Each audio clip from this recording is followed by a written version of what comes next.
अनेकांच्या जीवनात आधार म्हणून ठरलेल्या बाप कंपनीच्या पारेगाव येथील कार्यालयात वर्धापन दिनाचे औचित्य साधून रोजगार मेळावा संपन्न झाला। संपन्न झालेल्या या कार्यक्रमात परिसरातील व महाराष्ट्रातील अनेकांनी उत्स्फूर्त प्रतिसाद दिला। संपन्न झालेल्या कार्यक्रमाचा वृत्तांत।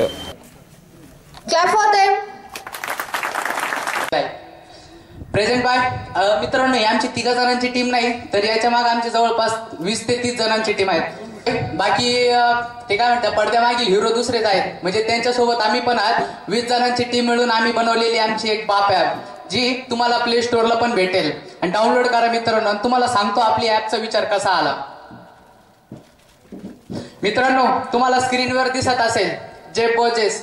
मी आधीच तुम्हाला भाषणाच्या वेळी सांगितलं होतं की या क्षेत्रात आलं का डोक्याला केसच राहत नाही।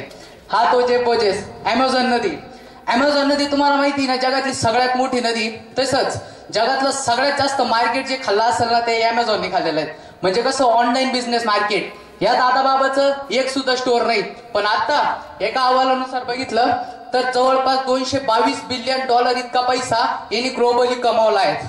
मग ही एक होती एक परदेशी कंपनी। पण किती दिवस परदेशी कंपन्यांना मोठं करणार, तर राव सरांनी निश्चय केला की आपल्याला आपल्या बाप कंपनीचं एक ॲप बनवायचं आहे आणि त्या ॲपची सुरुवात होती एका छोट्याशा व्हिडिओ मार्फत। तुम्हाला समजेल की काय विद्यार्थी आणि या जॉब फेअरमध्ये सहभाग घेण्यासाठी जिल्ह्यामधून राज्यामधून आलेले विविध विद्यार्थी विद्यार्थिनी या सर्वांचं प्रथमतः मी स्वागत करतो। बाप कंपनीनं आम्हाला या उद्घाटन समारंभासाठी निमंत्रित केलं, त्याबद्दल त्यांचं प्रथमतः मी ऋणी आहे। आणि या जॉब फेअर कार्यक्रमाचं उद्घाटन संपन्न झालं असं मी जाहीर करतो। ग्रामीण भागातील युवकांमध्ये स्किल डेव्हलपमेंट करून कृती शिक्षण देऊन जगाच्या पाठीवर सक्षमपणे उभं राहता यावं असं ध्येय समोर ठेवून सन्माननीय रावसाहेब घुगे सर यांनी एक ध्येय निश्चित केलं आणि 2 वर्षापूर्वी या मैदानावर एका बाभळीच्या झाडाखाली या कंपनी स्थापन करण्याचं ठरवलं। या सगळ्या घटनेचे एक पालक म्हणून आम्ही साक्षीदार आहोत। यामध्ये नागरे सर असतील, रावसाहेब घुगे सर असतील यांनी विद्यार्थ्यांची एक प्रगती ही वेगळ्या पद्धतीनं व्हावी। शैक्षणिक क्षेत्र भरपूर आहेत, आज आम्ही कॉलेजमध्ये शिकवतोय, जे अभ्यासक्रम जे आहेत ते विद्यार्थ्यांना सध्याच्या ॲप्लिकेशन बेस नाही आहेत किंवा जास्त उपयोगी पडत नाही आहेत, त्यामुळे ग्रामीण विद्यार्थी यामध्ये मागे राहतो आणि ग्रामीण विद्यार्थ्यांची जी अडचण आहे ती दूर व्हावी या उद्देशानं या कंपनीची स्थापना करण्यात आली। या कंपनीचं स्थापना 2 वर्षापूर्वी झाली। या 2 वर्षामध्ये या कंपनीने अतिशय संघर्षमय जीवन पार केलेलं आहे।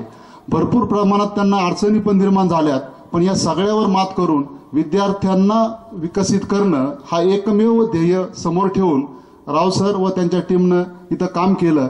आणि या कंपनीचे जे फॅसिलिटीज आहेत पालक म्हणून मी त्या सर्व जवळून पाहिलेल्या आहेत। अतिशय सक्षमपणे विद्यार्थ्यांना ही कंपनी घडवत आहे आणि विद्यार्थी मित्र या सगळ्यामध्ये हे विद्यार्थी जगाच्या पाठीवर अधिराज्य गाजवल्याशिवाय राहणार नाहीत। आज ह्या कंपनीचा ब्रँड तयार झालेला आहे। बाप कंपनीचं नाव आज पूर्ण देशामध्ये प्रसिद्ध आहे। आजचं विद्यार्थी, आम्ही कॉलेजमध्ये वेगवेगळ्या कॅम्पस इंटरव्ह्यू होतात, त्यामध्ये बाप कंपनीचं नाव हे विद्यार्थ्यांना एक विश्वसनीय वाटतं आणि राव सर आणि त्यांची टीम एक कॉर्पोरेट सेक्टर म्हणून काम करत नाही तर एक सामाजिक बांधिलकी म्हणून ते काम करतात आणि आर्थिक दुर्बल विद्यार्थ्यांनाही प्रोत्साहित करून सक्षम करण्याचा आणि त्यांना विकास करण्याचा प्रयत्न ते करतात। त्याबद्दल मी त्यांचं अतिशय ऋणी आहे। आणि this area and this territory will be flourishing and doing great things and the great atoms for the world, for the community and for society and for planet Earth. And I can see and visualize that everything will be a greater, that world will look at this territory as an example or masterpiece. अरे टाळ्याच नाही वाजवल्या, माझं बोलणं झालं। Okay, आता पारेगावच्या भाषेत सांगतो। हे लय धरीव बेने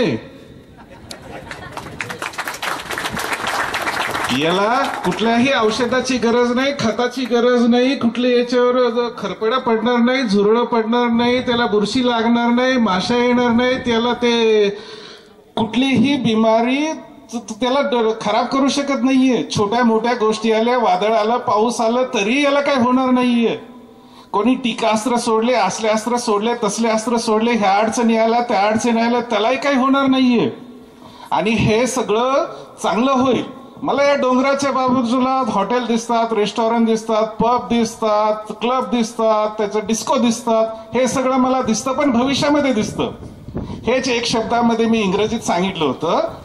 इथं मला शेजारी पोहायचा तलाव पण दिसतो, इथं मला अम्युजमेंट पार्क दिसतो, इथं मला सिनेमा हॉल दिसतो, इथे मला एक चांगलं हॉस्पिटल दिसतं, आणि इथे मला स्काय बस दिसते, स्काय ट्रेन दिसते, आणि स्काय टॅक्सी ही दिसते.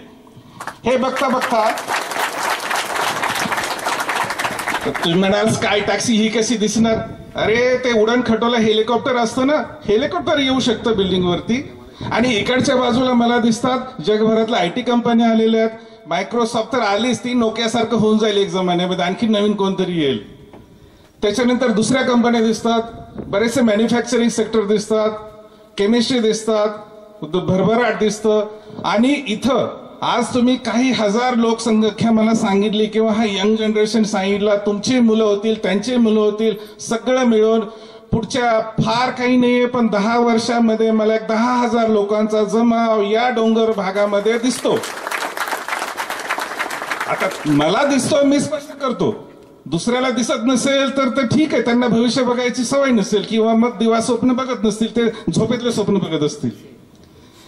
10,000 लोक जेव्हा इथं मला दिसतात, एवढा सगळा विकास दिसतो, तर मला पैसेही दिसतात. फक्त लोक दिसतात आणि बाकीचं सगळं दिसतं एवढंच नाहीये, तर 10,000 लोक दिसतात, हे सगळं विकास झालेला दिसतो. जगभराचं लक्ष, मीडियाचं लक्ष, टेक्नॉलॉजीचं लक्ष, किंवा मग जर का कोणी म्हणेल मला नोकरी पाहिजे तर कॅलिफोर्नियाला नाहीये, मला नोकरी पाहिजे तर आम्स्टरडॅमला नाही जायचं, मला इथं जायचं यांच्या पारेगावमध्ये, मला बेंगलोरला नाही जायचं, गुरगावला नाही जायचं, इथं सगळं आहे. इथं माझं सुखी हा विषय वर्क आणि लाईफ बॅलन्स हे आहे. वर्क लाईफ बॅलन्स आम्ही इंग्रजीमध्ये म्हणतो शहराच्या भाषेत. त्याला म्हणायचं की जेवढं तुम्ही कमवता आहात सुखरूपाने, तसंच सुखी आयुष्य जगण्यासाठी काही वेळ खर्च करणं किंवा चांगलं आयुष्य जगणं, याला वर्क लाईफ बॅलन्स म्हणतात. मला तेही सगळं दिसतं. आणि हे सगळं बघत असता मला हेही दिसतं की एवढे मोठे पैसे आहेत, एवढे मोठे पैसे आहे की सगळ्यांची ग्रँड टोटल मला 25,000 करोड रुपये दिसते. आणि हे 25,000 रुपये करोड हे काय स्वप्नात की आकाशातनं नाही आले याचं बीजगणित. याचं गणित साहेबांनी आम्हाला एक वेळे, आम्ही रात्री बसलो होतो 1-1.5 वर्षापूर्वी, इथं आम्ही अग्नीची शेकोटी पेटवली, खाऊन पिऊन झाल्यावरती गप्पा मारत बसलो होतो. त्यांनी मला त्यांचे विचार सांगितले, ते विचार मी बीजगणितामध्ये टाकले. मी गणितामध्ये एकदम पोरका होतो, बाकड्यात सगळ्यात शेवटी बसणारा होतो. पण आता आयुष्यानं असं काही मला शिकवलं की गणिताच्या तज्ञांना मी काही क्लास देऊ शकतो, आता ट्युशन घेऊ शकतो त्यांची. यांनी सांगितलेल्या विचारा मी बीजगणितामध्ये मांडले, आणि त्या बीजगणिताची टोटल संख्या 25,000 करोड रुपये आली. ती त्यांना समजावून सांगितली की अशा प्रकारे तुमचे विचार आमचं बीजगणितामध्ये किंवा मग मॅथमॅटिक्स मध्ये टाकलं तर हे फिगर येते. ती त्यांनाही मान्य झाली. आणि याला फक्त 10 वर्ष लागतात, 5 आणि 5. तर हेच सगळं होऊ शकतं, चांगलं होऊ शकतं. आणि बोलायला काय, एकदा बोलायला गेलं की बडबड बडबड भरपूर करता येतं. एवढं सगळं मला म्हणायचं नाहीये, 4-5च गोष्टी होत्या. आणि हे सगळं चांगलं होईल, आणि आमच्या सगळ्यांचे आशीर्वाद आहेत. आणि ह्याचं विचारांचं DNA आणि हे सगळं चांगलं आहे. त्याच्यामुळे याला काही शंका नाहीत किंवा कुठे अडचण येणार नाहीये. सगळ्यात शेवटी एक जुनीच म्हण आहे, मी नाही लिहिलेली, ती दुसरी कोणीतरी लिहिली आहे, मी ती सांगतो. त्याच्यानंतर मी माझी म्हण सांगतो, त्याला वाचायचं कसं. खुदा आपसे पूछे ए बंदे, या हम खुदा से बोले कि हमने इतना तकदीर बुलंद किया है कि हमारे मर्जी से हमारा किस्मत बनाओ. शायरों की लैंग्वेज में थोड़ा अलग बोलते, भाई शायर नहीं हो इसलिए तोड़ तोड़ के बोल दिया.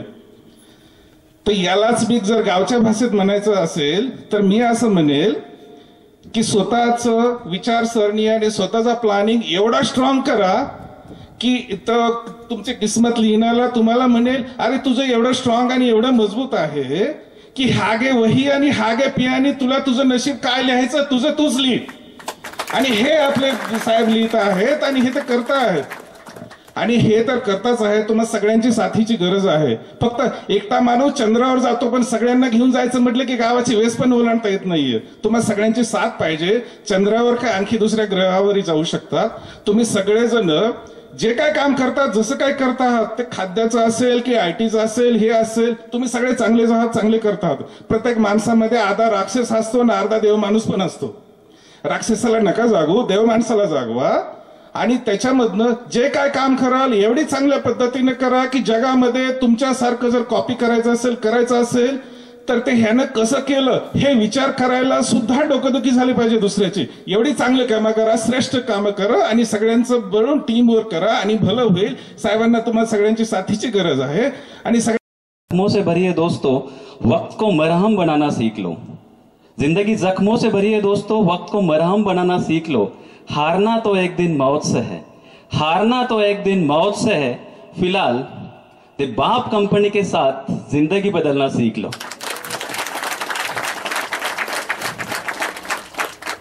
विद्यार्थी मित्रांनो, आज या ठिकाणी तुम्ही इंटरव्ह्यूसाठी आलात. बरेच कंपनीचे HR मॅनेजर ओनर या ठिकाणी तुमचा इंटरव्ह्यू घेण्यासाठी आलेले आहेत. सर्व विद्यार्थ्यांच्या माइंडमध्ये असा प्रश्न असेल क्वेश्चन असेल की ज्या काही टॉप कंपनीज या ठिकाणी आलेल्या आहेत त्या ठिकाणी माझं सिलेक्शन होण्यासाठी एक्झॅक्ट माझ्यामध्ये काय स्किल नॉलेज असणं इम्पॉर्टंट आहे. त्यावर तुम्ही स्टडी करून आलेलंच असाल नो डाऊट. बट माझा जो एक्सपिरियन्स आहे अँड नॉलेज आहे अकॉर्डिंग टू दॅट मला असं वाटतंय की दीज आर दी 5 थिंग्स. 5 अशा मेडिसिन आहे. आपलं आरोग्य खराब झाल्यानंतर आपण आरोग्य ठीक करण्यासाठी आरोग्याच्या डॉक्टरकडे जातो. डॉक्टर आपल्याला चेक करतात आणि प्रॉपर सांगतात की आपण काय एक्झॅक्ट आपल्याला आजार आहे काय मेडिसिन आपण घेतल्या पाहिजे. डॉक्टर चेक करतात प्रॉपर इन्स्ट्रक्शन देतात गोळ्या औषधं देतात. आपण ते घरी आल्यानंतर डॉक्टरांनी सांगितल्याप्रमाणे सकाळी कोणती घ्यायची दुपारी संध्याकाळी जेवणा अगोदर जेवणानंतर झोपे अगोदर अशा पद्धतीने आपण त्याला कम्प्लिटली फॉलो करतो आणि आपली हेल्थ ठीक होते. सो तशाच पद्धतीने आज तुमच्या समोर जे काही कंपनी HR मॅनेजर आणि जो काही घोगे सरांचा आदर्श आहे we are the doctor of your career. So career bright करण्यासाठी काय मेडिसिन असणं इम्पॉर्टंट आहे कोणत्या गोळ्या औषधांची गरज आहे दॅट थिंग्स त्या गोष्टी मला वाटतंय जर तुम्ही फॉलो केला तर येणाऱ्या आयुष्यामध्ये येणाऱ्या काही वर्षामध्ये आज तुम्ही या ठिकाणी बसलायत पण येणाऱ्या काही वर्षामध्ये ज्या मेडिसिन आज तुम्हाला सांगितल्या जात आहेत किंवा जे मार्गदर्शन तुम्हाला केलं जात आहे ते जर तुम्ही नक्की फॉलो केला तर येणाऱ्या काही वर्षामध्ये तुम्हाला या ठिकाणी यायला जास्त उशीर लागणार नाही. विद्यार्थी मित्र, वर्षापूर्वी अशी परिस्थिती होती की पारेगावमध्ये फक्त कोसळे यायचे. इथे डोंगर आणि माळरान होतं. तर आज ज्या कंपन्या आपल्या इथे आल्या आहेत त्यांचं मी एकेकाचं नाव तुम्हाला सांगतो आणि मला प्रत्येक कंपनी मागे एक टाळ्यांचा मोठ्या आवाज पाहिजे. ठीक आहे, तर मी स्टार्ट करतो. Mahindra and Mahindra company, ICICI bank, Axis bank, Bajaj auto private limited, Medicover hospital, हेअर auto private limited, JBM, Tata automotive, Tata auto comp आणि अजून 40 पेक्षा जास्त इथे मल्टीनॅशनल कंपन्या इथे आलेल्या आहेत आणि आपल्याकडे जे रजिस्ट्रेशन झालेलं आहे ते 2000 पेक्षा जास्त इच्छुकांनी ते रजिस्टर केलेलं आहे. आणि मी अशी रिक्वेस्ट करतो आपले जे रिक्रुटर्स आहेत त्यांनी आपल्या डेस्कवरती जाऊन आपली पूर्वतयारी करावी. मग त्यानंतर आपण अजून आपल्या काही भाषणं वगैरे होणार आहेत. पण तोपर्यंत आपले रिक्रुटर्स आपलं स्थान ग्रहण करतील आणि जे सेटलमेंट वगैरे आहेत ते करून घेतील. ठीक आहे, thank you. Good afternoon everyone, all the aspirant and all the delegates who has come here on the special day of second foundation day of the BAP company. बराचसा पालक वर्ग आणि बरेचसे असे ऑडियन्स आहेत ज्यांच्यासाठी मला मराठी वापरणं योग्य वाटतं. तर मित्रांनो, गेल्या 2 वर्षापूर्वी एक्झॅक्टली याच दिवशी मी आमच्या खालच्या वावरामध्ये तुम्हाला एक स्वप्न विकलं होतं आणि ते स्वप्न असं होतं की बाप कंपनी तुमच्या मुलांना इथेच IT मध्ये 100% जॉब देईल. आणि ते विकण्याच्या अगोदर जवळजवळ 100 पेक्षा जास्त पालकांनी आमच्यावरती विश्वास ठेवला होता. ते फक्त त्या बाबळीच्या झाडाखाली, ज्यावेळेस आमची बिल्डिंग उभी नव्हती, असाच खडक इकडे होता, त्यावेळेला जवळजवळ 100 पालक आमच्या दीपक सरांच्या स्पीचवरती विश्वास ठेवून आमच्याबरोबर त्यांच्या मुलांना पाठवायला तयार झाले होते. तर त्या प्रसंगी बऱ्याचशा राजकीय नेत्यांनी, आजूबाजूच्या पंचक्रोशीतील अनेक लोकांनी या इतिहासाला साक्षीदार होण्यासाठी प्रेझेंटी लावली होती. आणि बाप कंपनीच्या आवारात एक नवीन स्वप्नाला त्यावेळेस एक सुरुवात झाली. आज मी तुम्हाला त्या स्वप्नाच्या पलीकडे रियालिटीचं थोडंसं दर्शन दाखवणार आहे पुढच्या 5 मिनिटांमध्ये. बरेचसे कॅन्डिडेट्स इथे वेटिंगला आहेत, त्यांना असं वाटत असेल की आम्ही कधी इंटरव्ह्यूला जातोय, त्याच्यामुळे मी तुमचा जास्त टाइम घेणार नाही.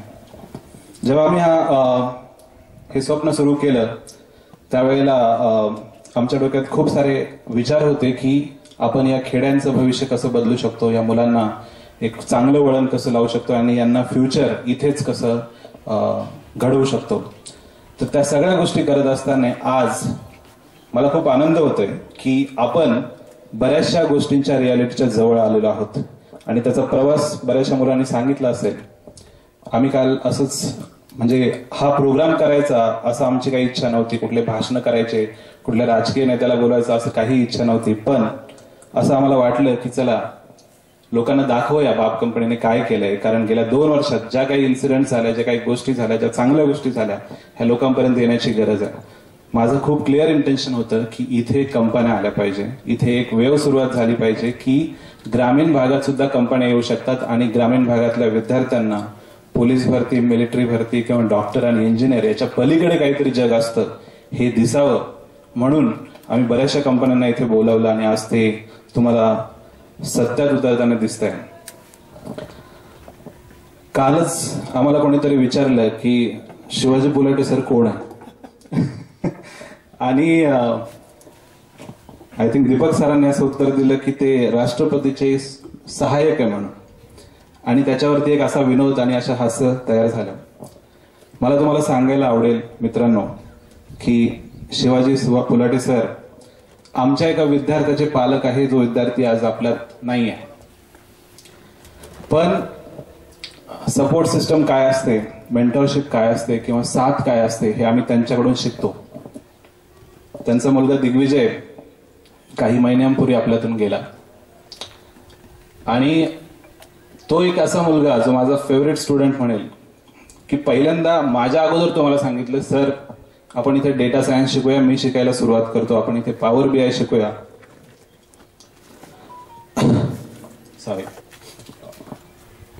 दिग्विजय खूप ब्राईट स्टुडंट होता.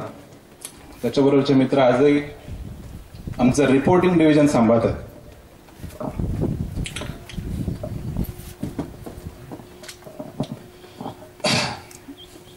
सरांना बोलावण्याचं मागचं कारण असं आहे, थँक्यू, की सर तुमचा एक मुलगा होता. आम्ही आज इथे 400-500 मुलं आहोत. इथे जवळजवळ 500 मुलं आहेत. तर सगळ्यांना तुम्ही तुमचे मुलंच समजा. आमची इच्छा आहे की तुम्ही बाप कंपनीत फुल टाइम यावं, आमच्याबरोबर काम करावं आणि I'll change the topic. पण बाप हा एक असा प्लॅटफॉर्म असावा की ह्या मुलांना आम्ही बरोबर घेऊन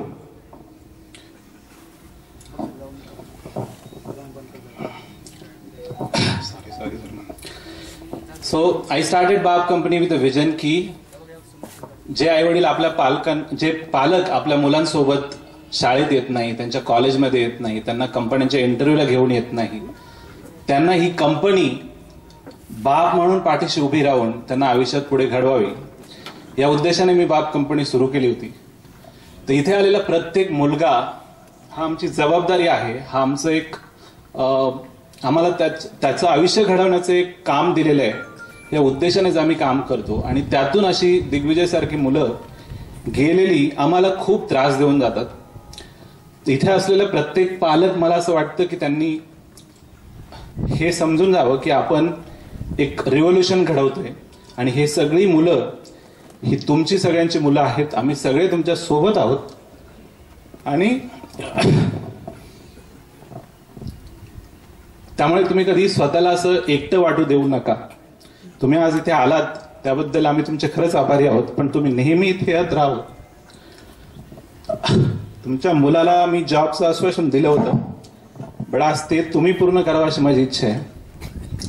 आणि जर भविष्यात शक्य झालं, अगदी रिटायरमेंट नंतर का होईना, पण तुम्ही बाप कंपनी सोबत येऊन काम करावं असं मला वाटतं। त्यासाठी एक इन्ग्रेडियंट आहे, जसं आपण जेवण बनवण्यासाठी सगळे पदार्थ जमा करतो, तसं कंपनीला मोठं करण्यासाठी तीही गोष्ट खूप गरजेची होती। त्याला आम्ही पॉझिटिव्हली घेतलं। आमच्याकडे असाही अनुभव आला की जर आपल्याला कोणी बाहेरून त्रास देत असेल तर आपण त्या विचित्र विपरीत प्रकृतीच्या अगेन्स्ट कसं लढायचं, आणि त्यातून आम्ही सावरलो। जरी आमचे 5-6 महिने वाया गेलेले असेल तरी आम्ही त्यातून सावरलो। दुसऱ्या वर्षी आम्ही सगळ्या मुलांना प्रोजेक्ट्सवरती टाकलं आणि ही एक एज्युकेशनल इन्स्टिट्यूट आहे, एक संस्था आहे। हा जो एक काळा डाग बाहेरच्या लोकांनी पसरवण्याचा प्रयत्न केला होता तो पुसण्यासाठी आम्ही सगळ्या मुलांना प्रोजेक्टवरती आणलं। आणि बाप ही एक IT कंपनी आहे आणि ती नेहमी IT कंपनी राहील। ती कधी एज्युकेशनल संस्था म्हणून काम करणार नाही, पण आपल्या आजूबाजूला किंवा पूर्ण देशामध्ये कार्यरत असलेल्या एज्युकेशनल इन्स्टिट्यूट किंवा संस्था, कॉलेजेस मुलांचं भविष्य न घडवता त्यांना फक्त एक डिग्रीचा पेपर देण्यासाठी त्यांच्या आयुष्यातली 4 ते 5 वर्ष वाया घालवतात, हा विचार मला कधीच पटत नव्हता आणि तो वैयक्तिक मी सुद्धा घातलेला आहे।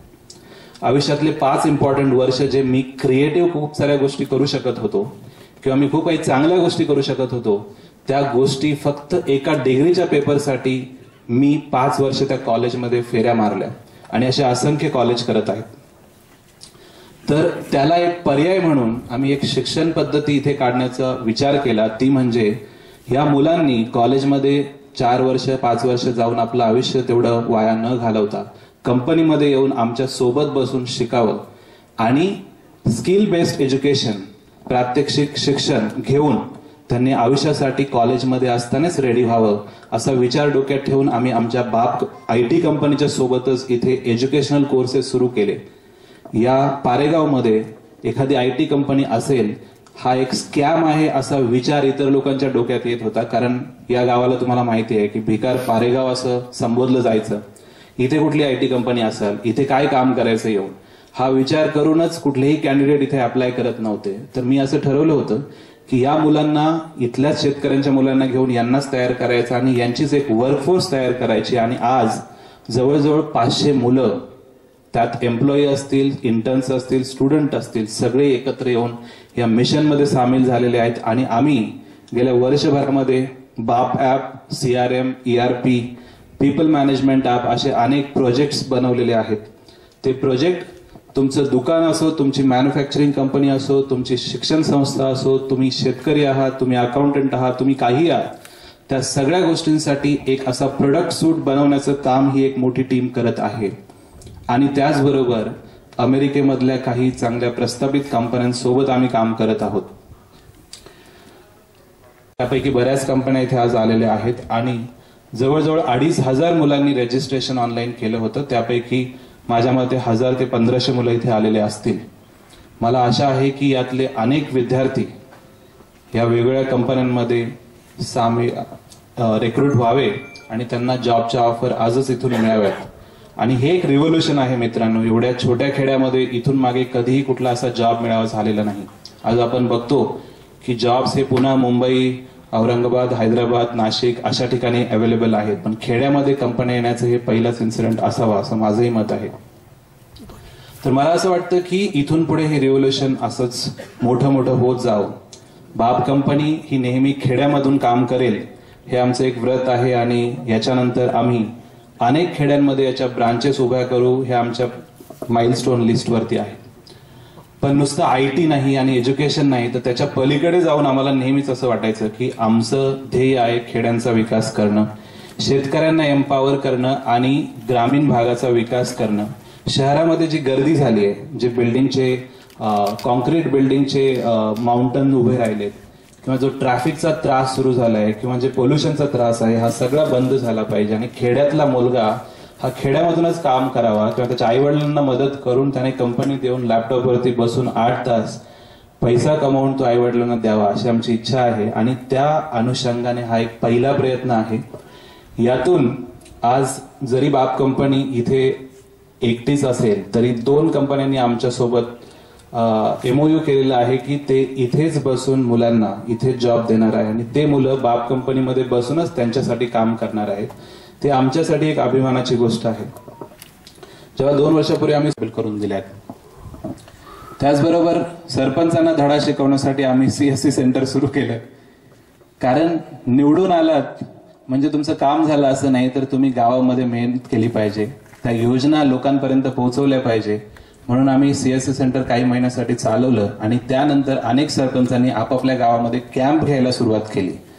तर उदाहरणाच्या गावच्या लोकांना सवय असते की सबसिडी किती मिळेल आणि फुकट आपलं लोन कसं माफ होईल किंवा योजना कशा मिळतील. तर आम्ही कितीही सल्ले दिले, सांगितलं तर त्यांना ते कळत नाही. म्हणून प्रत्येक गोष्ट आम्ही उदाहरणासहित सांगायचा प्रयत्न करतो. जसं हे एक उदाहरण आपल्यासोबत आहे, तसं CSC सेंटर हे गव्हर्नमेंटच्या स्कीम लोकांपर्यंत फ्रीमध्ये कुठलाही प्रकारचा फेवरेटिझम नसताना पोहोचावच्या कशा, ते उदाहरण आम्ही अनेक सरपंचांपुढे ठेवलं. आणि आज बऱ्याच गावांमध्ये CSCचे कॅम्प सरपंचांनी घ्यायला सुरुवात केली. त्याचबरोबर मी थांबतो. तुम्ही इथे आलात, तुम्हा सगळ्यांना तुमच्या इंटरव्ह्यूसाठी ऑल द बेस्ट. सगळ्या पालकांकडून माझी अपेक्षा आहे की तुम्ही जो विश्वास ठेवलाय तो पुढेही असाच राहील. आमच्या स्टाफकडूनही माझी अपेक्षा आहे की तुम्ही पगारासाठी 9 to 6 न येता आपण काहीतरी एक इतिहास घडवत आहोत. त्या इतिहासामध्ये जसं शिवाजी महाराजांबरोबर मावळ्यांनी स्वतः झोकून दिलं होतं, तसं तुम्हीही सगळ्यांनी झोकून द्यावं. आणि आपण जगापुढे एक वेगळी पॅरलल सिस्टम तयार करतोय, जिथे करप्शन नाहीये, जिथे जातीयवाद नाहीये, जिथे फक्त फ्युचर आहे ते आपल्या सगळ्यांचं आयुष्य नीट करण्याचं. आपल्याला इथे कोणाचीच गरज नाहीये. तसं बघायला गेलं तर आपण खूप सामर्थ्यवान आहोत की आपल्याकडे एक विल पॉवर आहे काहीतरी वेगळं करण्याची. आपल्याकडे 2 हात आहे, 2 पाय आहे, आपल्याकडे बुद्धी आहे, आपल्याकडे मेहनत करण्याची क्षमता आहे. आपण नक्कीच खूप मोठ्या मोठ्या गोष्टी उभ्या करू शकतो. आणि त्यासाठी कल्याण सरांसारखे अनेक लोक, शिवाजी सरांसारखे अनेक पालक आपल्या सोबत आहे. त्यामुळे हे आपलं इन्ग्रेडियंट आहे, ही आपली शेदोरी आहे. याला घेऊन आपण पुढे चालूया आणि या कंपनीला आणि ग्रामीण भागाला अपलिफ्ट करण्यासाठी आपण सगळेच एकत्र येऊन प्रयत्न करूया. धन्यवाद. वतीने आपण सगळेजण इतक्या मोठ्या संख्येने या रोजगार मेळाव्यासाठी फार लांबून लांबून आलात, त्याबद्दल बाप कंपनी परिवाराच्या वतीने मी आपणा सर्वांचे धन्यवाद व्यक्त करतो.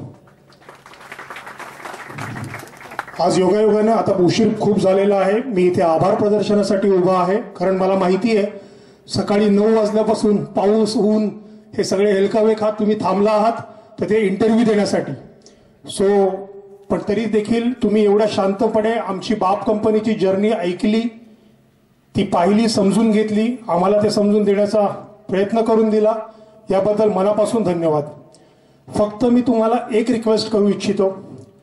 जसं राव सरांनी सांगितलं, आज ते पुन्हा एकदा गहीवरून आले. आम्ही सगळेच गहीवरून आलो, कारण आमचाच एक टीम मेंबर दिग्विजय आम्हाला अचानक सोडून गेला. आज दिग्विजयचे वडील शिवाजीराव पुलाटे सर, आजोबा आपल्यासमोर उपस्थित आहेत. मी तुम्हा सर्वांचा वेळ न घेता फक्त एक रिक्वेस्ट करेल की आपण सगळेजण जिथे आहात तिथे 2 मिनिटं जागेवर उभे राहून दिग्विजयसाठी एक 2 मिनिटाची श्रद्धांजली व्यक्त करू. आणि आमचं कर्तव्य आम्ही समजतो की ग्रामीण भागातल्या मुलांना शहरातल्या कंपन्यांबरोबर ब्रिज करावं, त्यांना जॉब मिळावे. आम्हाला सगळ्यात मोठा गुरु म्हणजे आमची परिस्थिती, आणि परिस्थिती बरंच काही शिकवते. आणि ती फक्त माझी एकट्याची व्यथा नाही आहे, तर अनेक शेतकऱ्यांच्या मुलांची व्यथा आहे. तर सुरुवात या परिस्थितीच्या प्रॉब्लेममधूनच झाली होती. आम्हाला असं वाटलं की अनेक मुलं आहेत ज्यांना परिस्थितीमुळे जॉब मिळवणं शक्य नसतं, आणि त्यांना माहीत नसतं, त्यांच्या मागे कोणी मेंटर्स नसतो, त्यांना असा कुठला प्लॅटफॉर्म नसतो की त्यांना गाईड करेल. कारण शेतकरी वर्ग, पालक हे नेहमी आपल्या शेतामध्ये बिझी असतात आणि मग ह्या मुलांना गाईड कोण करणार? शहरामध्ये आपण बघतो की पालक वर्ग मुलांना वेगवेगळ्या क्लासेसला टाकतात, अनेक ठिकाणी त्यांना इंटरव्ह्यूला घेऊन जातात, त्यांच्या सोबत असतात अगदी जॉब मिळेपर्यंत. इथला पालकाला ते करणं शक्य नाही. तर त्या अनुषंगाने बाप कंपनी एक प्लॅटफॉर्म म्हणून उभी राहिली होती की ग्रामीण भागातल्या मुलांना हा प्लॅटफॉर्म बघेल आणि त्याचाच एक प्रयत्न म्हणून आम्ही इथे या मुलांना एक बॅकबोन म्हणून उभे आहोत. आणि हा प्रवास तसा खडतर असला तरी पण मला असं वाटतं की हे उद्याचं भविष्य आहे. खेड्यांना विकास करण्याचं एक सक्सेसफुल मॉडेल असेल आणि होईल असं मला वाटतं. आणि आम्ही IT क्षेत्र जर इथे आणलं असेल त्याचबरोबर आमची इच्छा आहे की अनेक मॅन्युफॅक्चरिंग कंपन्या, वेगवेगळ्या सर्व्हिस कंपन्या इथे याव्यात आणि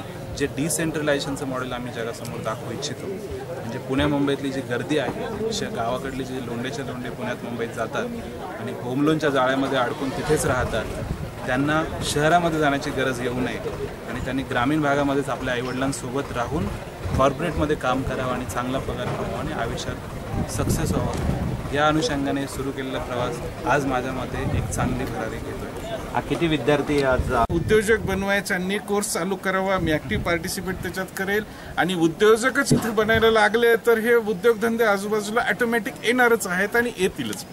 आता तुमचा जो मेन प्रश्न होता की त्या मुलांनी कसं असावं, जे काय असावं, जसं काय असावं, जास्तीत जास्त परफेक्शन असावं, हे झालं टेक्निकल भाषा जे शाळेत शिकवतात, प्रोफेसर शिकवतात. पण यांनी असंही असावं की समोरचा तुमच्याकडनं काय अपेक्षा ठेवतोय, समोरच्याला कसली उत्तरं हवेत, तुम्ही समोरच्यालाच हिप्नोटाईज करा किंवा समोरच्याला एवढं खुश करा की तो म्हणला पाहिजे असा कॅन्डिडेट मला मिळालाच नव्हता. हा सगळ्यात उत्तम आहे. याला जरी भाषा कळत नसली, याला जरी पूर्ण ज्ञान नसलं, हा जरी तांत्रिकदृष्ट्या परफेक्ट नसला तरी हा एवढा चांगला होऊ शकतो, असं एवढा आपल्या कंपनीलाच भलं करून देऊ शकतो, एवढं चांगलं काम करू शकतो की डिग्री घेतलेली नाही करणार आहेत हा चांगलं काम करेल. आणि यांना पिक केलं पाहिजे, यांचं सिलेक्शन झालं पाहिजे. तर बऱ्याचशा गोष्टी आहेत, आत्मविश्वास आहे, हे आहे, ते आहे.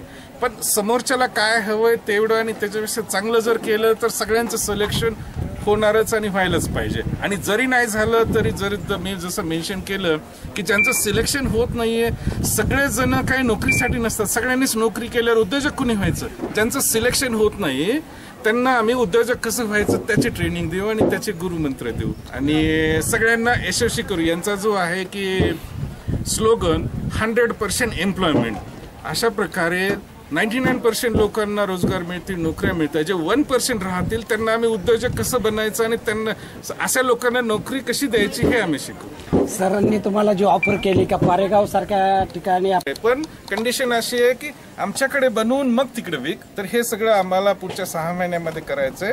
5 एकर जागा बघतो आहोत आणि हे जे चुंबकत्व असल्यामुळं ते मलाही त्याचा परिणाम झालाच आहे. मला त्यांनी माझ्यामध्ये आयर्न कंटेंट असल्यामुळे त्यांनी ते खेचून घेतले आणि यांच्या शेजारीच मी त्यांना काही महिन्यापूर्वीच विचारलं की मला एक 5 एकरची जागा द्या, इथं आम्ही हळूहळू प्लॅन करतो आणि इथे एक मॅन्युफॅक्चरिंग बेस चालू करतो. मी करता आमचे जे काय बिझनेस सर्कल आहे, आमचं काय इंटरनॅशनल लेवलवरतीचं सर्कल आहे, त्यांनाही आम्ही इन्व्हाइट करू, त्यांनाही सांगू. 10 लोकांना केलं तर 4 तर येतील, असे 5-10 कंपनी मी माझ्याकडनं आणू शकेल असं करून. आणि त्यांचं पण ते सर्कलमधनं आणखी येतील आणि सरांचे आणखी कॉन्टॅक्ट आहेत. असं मिळून पुढच्या काही वर्षामध्ये मी जे ड्रीम स्वप्न सांगितलं की मला बरंच काय दिसतंय, उंच उंच हायराईज इमारती दिसतात, ऑफिसेस दिसतात, मॅन्युफॅक्चरिंग हब दिसतात, प्रचंड टर्नओव्हर दिसतो, यांचा दिसतो आणि बाकीच्या कंपन्यांचाही दिसतो. तर हे सगळं मला 10 वर्षात, 20 वर्षात, 50 वर्षात, 100 वर्षात असा डोलारा फुलताना दिसतो आणि खूप चांगलं इथं स्वर्ग या धर्तीवरती, या भूमीवरती उतरेल असं ठाम विश्वास मला वाटतो. आणि फक्त मलाच नाही, आम्ही आमचं जे पुढचं पिढी आहे, पुढचं जनरेशन, आमचा मुलगा आहे, मुलगी आहे, त्यांनाही इन्व्हाइट, त्यांचे फ्रेंड सर्कल आहेत, आम्ही आणखी चालवायचं बघून आणखी इन्व्हाइट करू आणि जास्तीत जास्त आमच्याकडनं प्रयत्न करू. थोड्या वेळापूर्वी सांगितलं तसं लोकांना नोकरी आहे, उद्योजक कसे बनवायचे ते आहे आणि उद्योजक जे एक्झिस्टिंग आहेत त्यांच्या इकडे शाखा आणायचे किंवा नवीन इनोव्हेशन आणायचं, हे सगळं आम्ही विचाराधीन आहे आणि जसे जसे वेळ येईल तसं इम्प्लिमेंट करण्याच्या काम करणार. सिन्नरला जी आपली कंपनी आहे त्यामध्ये